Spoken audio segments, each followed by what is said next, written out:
Hey guys, তো আমরা এখন আছি পেপালের অফিসিয়াল ওয়েবসাইটে। তো তোমরা দেখতে পাচ্ছ আমি অলরেডি লগ ইন করা পেপালের অফিসিয়াল ওয়েবসাইটে। তো আমি আসলে চিন্তা করতেছিলাম যে আমি একটা ভিডিও তৈরি করব যে কিভাবে বাংলাদেশ থেকে পেপাল অ্যাকাউন্ট ইউজ করা যায়। আমরা অনেকেই ফ্রিল্যান্সিং করি, আমাদের ফাইবার, আপওয়ার্ক বা people per hour freelancing marketplace থেকে টাকা উইথড্র করতে অনেক সময় অনেক প্রবলেম হয়।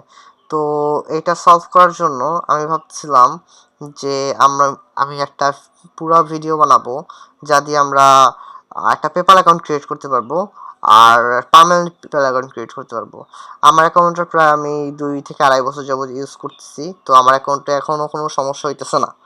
তো তোমরা যদি চাও নিচে অবশ্যই কমেন্ট করো, আমি একটা ভিডিও বানাবো যে কিভাবে তোমরা একটা পেপাল অ্যাকাউন্ট ক্রিয়েট করে ইউজ করতে পারো।